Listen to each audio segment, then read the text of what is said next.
When I first started sprinting, I thought it was super easy. I was like, okay, we're just gonna find a random field somewhere, rip out a few sprints as hard as I can, and then go home. Now, I spent years, and I do mean years, grinding out 2 to 3 sprint workouts in a week. And eventually I just basically realized that getting faster wasn't so much about trying harder as it was improving things like timing, rhythm, and coordination. But I'm not gonna lie to you, it was a grind. I'm talking it took thousands of hours of learning, coaching, sprinting, and drilling just to finally get it down. It was very much one of those things where I wish I knew then what I know now, so I could have just been a little more precise with the drills I was doing in my warm-ups. That admittedly, I was just really doing those because everyone else was doing those and I thought I should do it too. To make it easier for you to avoid the laundry list of mistakes that I made, here are the 4 most common mistakes that every beginner makes sprinting and exactly how to fix it. All right, so the first mistake you'll see is people doing this excessive butt kicking action. Now, the problem with this is it puts a lot of excess strain on the hamstrings and the hip flexors. Oftentimes, what we'll see also with this butt kicking action is this kind of forward lean. Now, this creates 2 big problems. 1, you get slower because your foot takes longer to get back to the ground, and 2,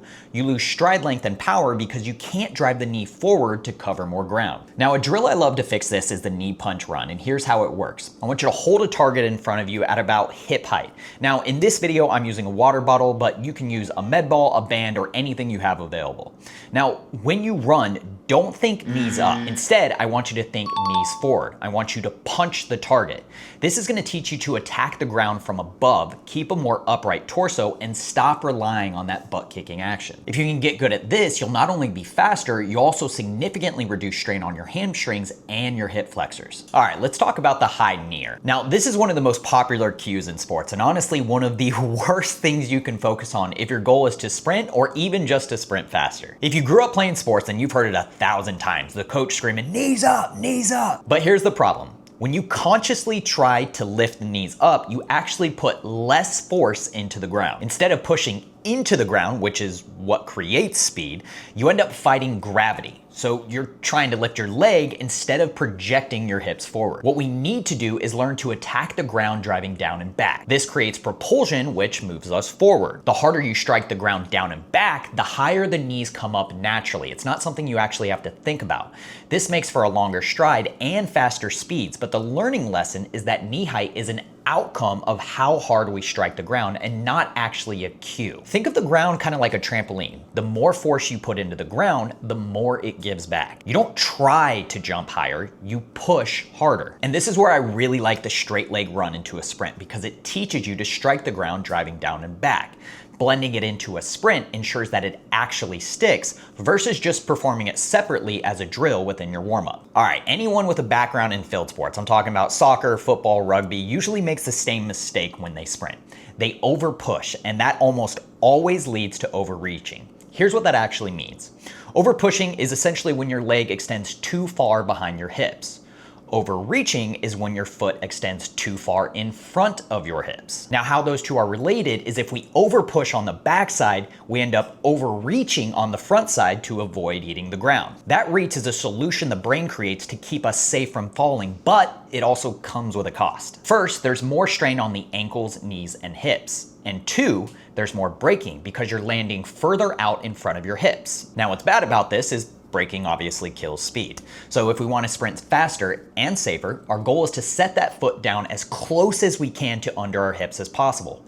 The closer that landing is, the less braking that happens and the faster you can cycle that leg forward into the next step. To fix this, we want better front side mechanics, which is where we return to the knee punch run. This is going to teach us to punch the knee forward, then attack the ground driving down and back. The combination of those 2 things cleans up everything without you actually having to micromanage your feet. Now, if you don't have space, I'm a huge fan of the curved treadmill. I like to call it the world's best running coach you'll ever hire because it punishes bad mechanics immediately. On a curved treadmill, there's 0 room for overpushing because to keep the belt moving, you gotta strike down from above, which forces you to do 3 things. Shorten that huge backside extension, recover your leg quicker, and get the knee through without reaching. Now, the rule I want you to follow here is simple. Maximum technique, not maximal effort. When you're doing this, build up to the fastest speed you can with clean mechanics. If your mechanics break down or you feel yourself getting out of control, dial it back. I promise you, if you get really good at moving fast with control, you'll notice that your speed's gonna climb over time. Now, the treadmill sprinter is honestly probably my favorite because you look like an NPC straight out of Grand Theft Auto, where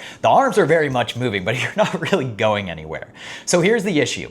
Those rigid, locked-in elbows. When your elbows don't move, the arms can't do their job, and that messes with timing, which kills stride length and rhythm. And I'm not sure what to do with my hands. If you don't believe me, go outside and try this. Sprint with your elbows super locked and then try to open up your stride at the same time.